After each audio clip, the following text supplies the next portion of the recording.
que hay un verso, un comentario más bien, lo leo después del verso. Este capítulo no se encuentra en la mayoría de las copias, es lo que dice. Que un pagano incircunciso, aunque circunciso de corazón, como Pilatus, que entre al templo, como está descrito en este capítulo, fue el mismísimo crimen que los Yehudim le acusaron a Pablo de hacer. Cualquier traducción que tiene influencia de ellos no incluiría este capítulo. Ahora, que este capítulo no se encuentra en la mayoría, pero aquí sí, o sea, el punto es, el comentario es que la mayoría de copias de este capítulo no aparece por la hipocresía de los judíos, básicamente, que se demuestra en el capítulo, dice ellos lo habrían quitado. Entonces dice, después de esto Pilatus, habiendo entrado en el templo de los Yehudim, congregó a todos los príncipes de los Kohanim, a los escribas y a los doctores de la ley. ¿Verdad? Que ese es el punto. Un gentil no podía entrar en el templo, entonces al haber entrado Pilatus ya ahí habría un problema, porque acusaron de eso a Pablo cuando Pablo trajo un gentil al templo.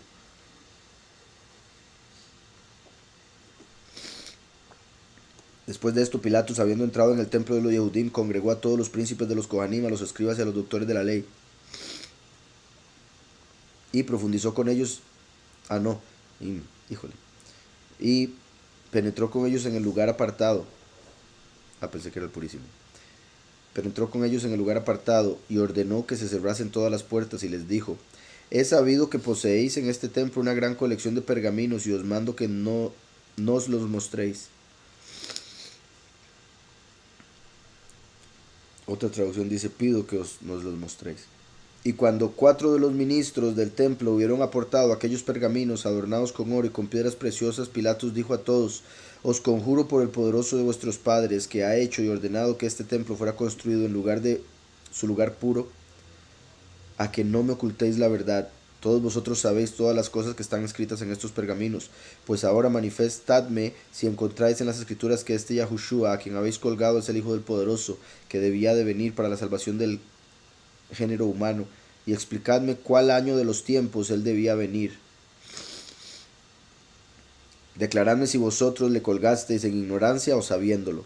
Eso solo está en una de las fuentes de las que aparece esto, por supuesto. Sí, apretados por el gobernador, Hananyahu y Calefa hicieron salir de allí a los demás que estaban con ellos, y ellos mismos cerraron todas las puertas del templo y del lugar apartado, y dijeron a Pilatus: nos pides, oh juez excelente, invocando la edificación del templo, que te manifestemos la verdad y que te demos cuenta de los secretos. Ahora bien, luego que hubimos colgado a Yahushua, ignorando que él era el Hijo del Poderoso y pensando que hacía obras maravillosas por arte de encantamiento, celebramos una gran asamblea en este mismo lugar. Y consultando entre nosotros sobre los signos de las obras poderosas que habían realizado Yahushua, hemos encontrado muchos testigos de nuestra propia raza, de nuestro propio pueblo, que nos han asegurado haberlo visto vivo después del sufrimiento de su muerte, y que él fue pasado a las alturas de los cielos, fue llevado al cielo. Hasta hemos hallado 2 testigos, quienes Yahushua había resucitado a los muertos, y hemos tenido en nuestras manos su relato por escrito de los grandes prodigios cumplidos por Yahushua entre estos difuntos. Y es nuestra costumbre que cada año, al abrir los pergaminos apartados ante nuestra asamblea, busquemos el testimonio del poderoso, y en el primer pergamino de los 70, donde el enviado jefe Micael habla al tercer hijo de Adán, encontramos mención de los 4000 años. O sea, aquí estaría hablando del libro de Adán y Eva. Pergamino, aquí hay un comentario 20, dice: esta referencia, que se encuentra en el segundo pergamino de Adán y Eva, indica que habían sido contados como parte. Ah, ok. Básicamente, el hecho de que aparezca aquí esta cita que aparece en el libro de Adán y Eva indica que en ese tiempo todavía tomaban el libro de Adán y Eva como inspirado. Y al ser de Adán y Eva lo ponían de primero.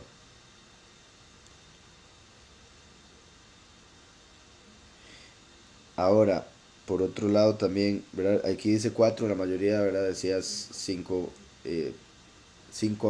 días y medio. Y eso se debe a que la, la base del, del arca era de,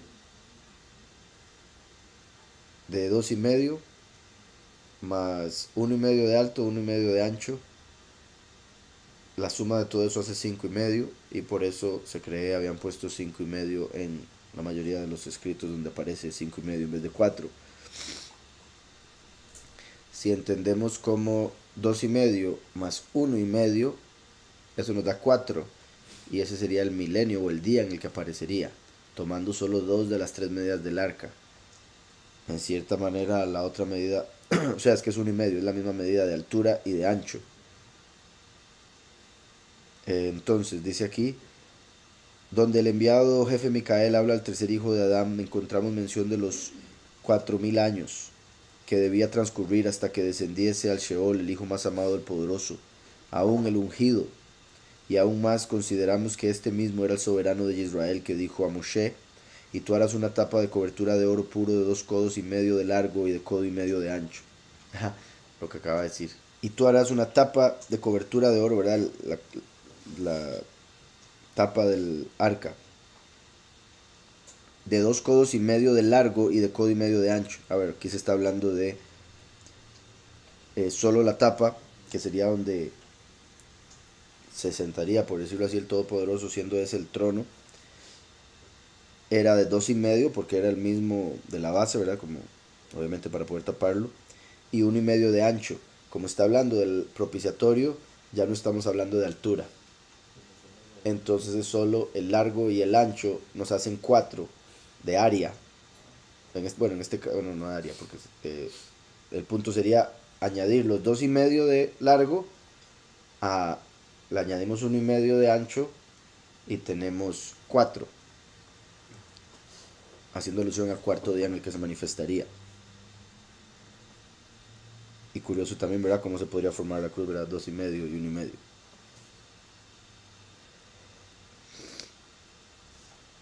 Dice aquí, fue agregado por escribas quienes equivocadamente citaron Éxodo 25:10 en vez de Éxodo 25:17, pensando que eran 5,5 días,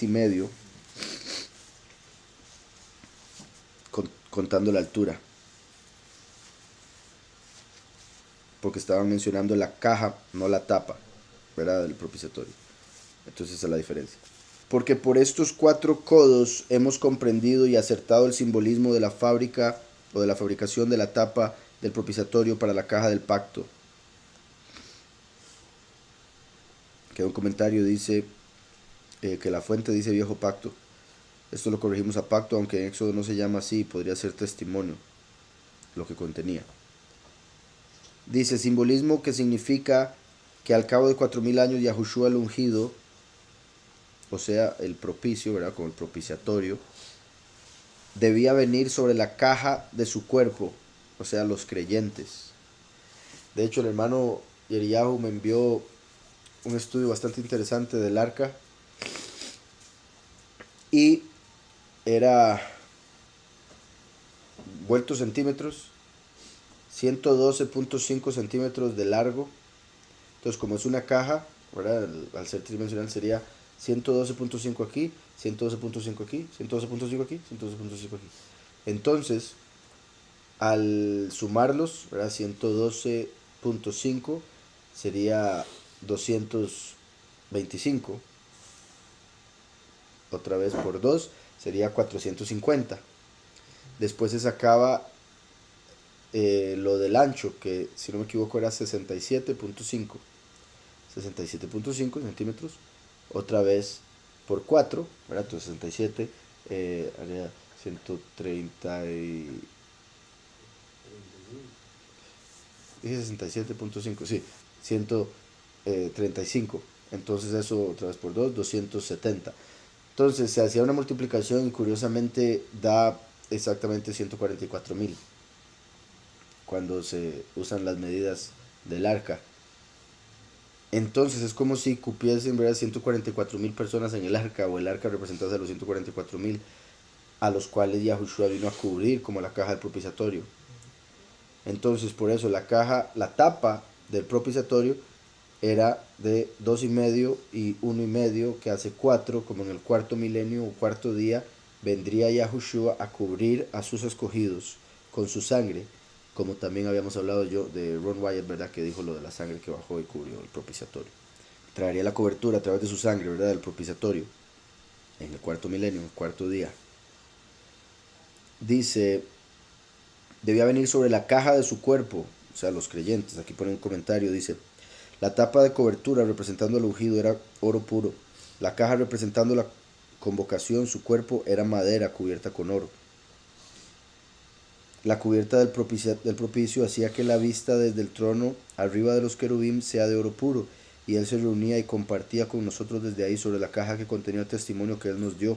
Como él reside en nosotros, quienes mantienen el testimonio de su palabra dentro de nosotros.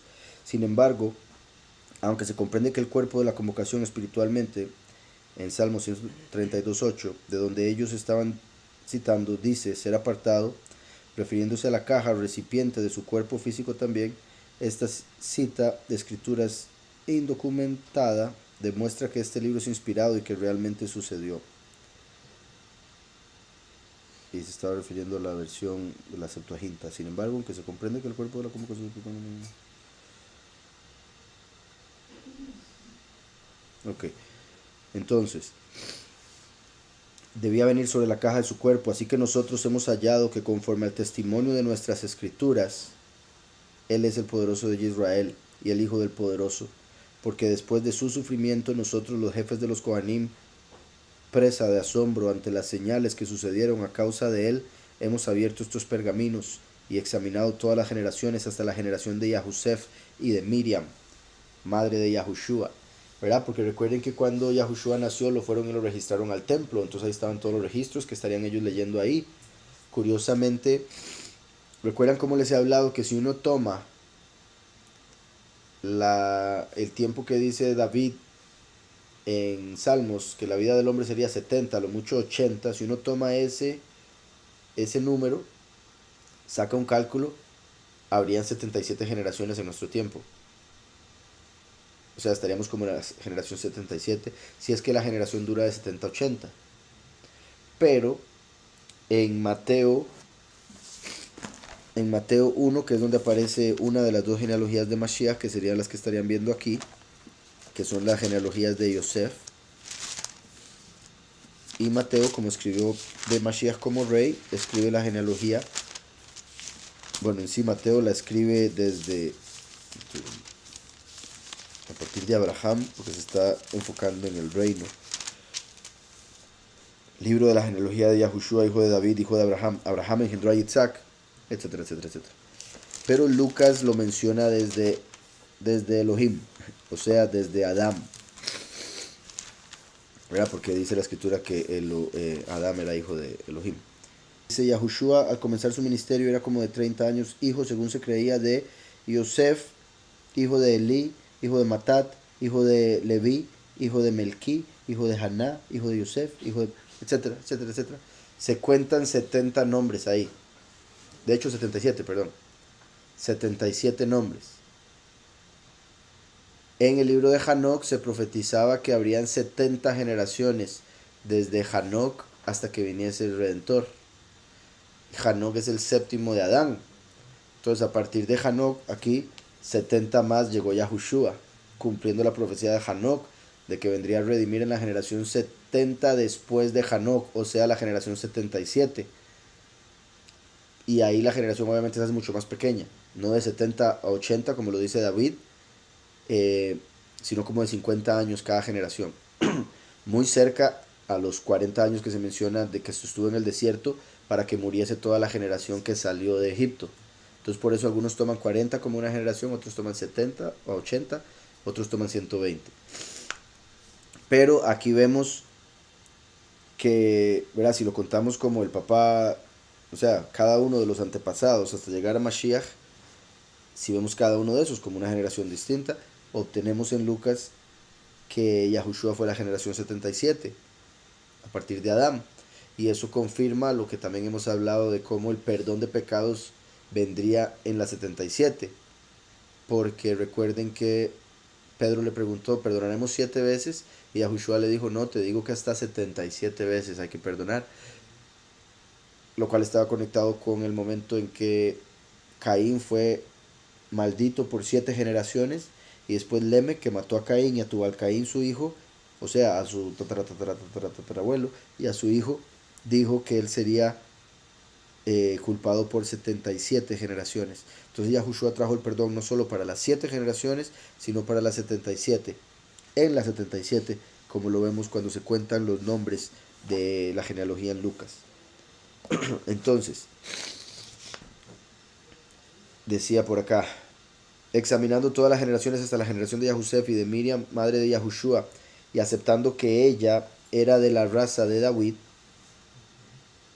y hemos encontrado que desde el día cuando el poderoso creó el cielo, la tierra y el primer hombre, desde ese tiempo hasta el diluvio transcurrieron, aquí esto lo modifican por si algo, eh,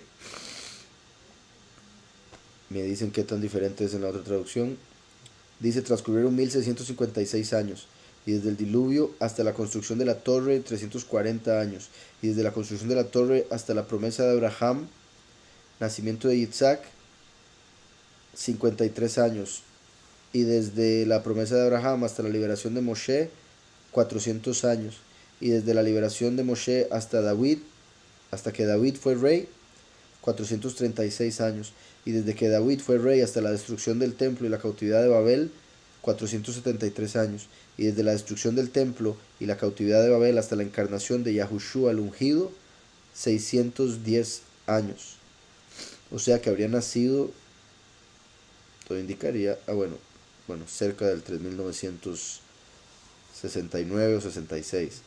Bueno, 69 o 67, pero, los cuales, más la edad de Yahushua, forman un conjunto de 4000 años, como nosotros lo hemos encontrado escrito en el pergamino de Micael, el enviado jefe, que declaró antes a Shed, el tercer hijo del hombre, el tercer hijo de Adán, que luego de 4000 años el ungido, el hijo del poderoso, vendría sobre la caja de su cuerpo.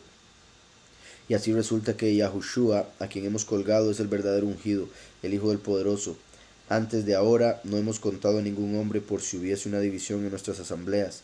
Y ahora, oh excelente juez, tú nos has conjurado por este apartado pergamino de los testimonios del poderoso, y nosotros te lo hemos declarado a ti, pero nosotros también te hemos conjurado por tu vida y salud, que tú no declares estas palabras a ningún hombre en Jerusalén. Que hay unos comentarios. También algo que me parece particular, un poco, sinceramente un poco extraño con respecto a esto, es que ellos hayan sacado el libro de Adán y Eva y este argumento de los 4 días en vez de utilizar las semanas de Daniel 9, que también fue bastante claro acerca del tiempo en el que tenía que manifestarse. O sea, me parece a mí más lógico que hubieran utilizado ese. Pero sí es interesante, no lo puedo negar, que este documento vendría a confirmar a Adán y Eva. O sea, como que se conectan ahora, o los dos, o ninguno de cierta manera. Que hay un comentario que dice las palabras en itálicas y azul son corregidas según la escritura en el estudio de la historia del hombre. La otra traducción varía de la gente que vino. O sea, aquí dice que los escribas alteraron un montón los números para que llegara a 5500 años, que era como lo tenían según esa mala traducción de Adán y Eva. Que otro comentario que dice, Yahushua no predicó a esta gente en vano. Ellos sí eventualmente creyeron, y su oración, que su Padre los perdonase a ellos, porque ellos no supieron lo que hacían, logró ser contestada. Estos sí se convirtieron, pero ellos no le dijeron a ninguno excepto Pilatos, aparentemente, porque ellos están documentados en el libro de Hechos de ser los peores enemigos de los que sí testificaban, y la rebelión de los Yehudim continuó porque ellos lo mantuvieron secreto. Hechos 5. Ellos, oyendo esto, se enfurecían y querían matarlos. Entonces, levantándose en el concilio, un fariseo llamado Gamaliel, doctor de la ley, venerado de todo el pueblo, mandó que sacaran fuera por un momento a los apóstoles, y luego dijo, Israelín, mirad por vosotros lo que vais a hacer respecto a estos hombres. Porque antes de estos días se levantó Teudas, bueno, ahí explica, pero al final dice, ahora os digo, apartaos de estos hombres y dejadlos, porque si este consejo o esta obra es de los hombres, se desvanecerá, ¿verdad? Pero si es de Yahweh, dice, pero si es de Yahweh no la podréis destruir, no seáis tal vez hallados luchando contra Elohim.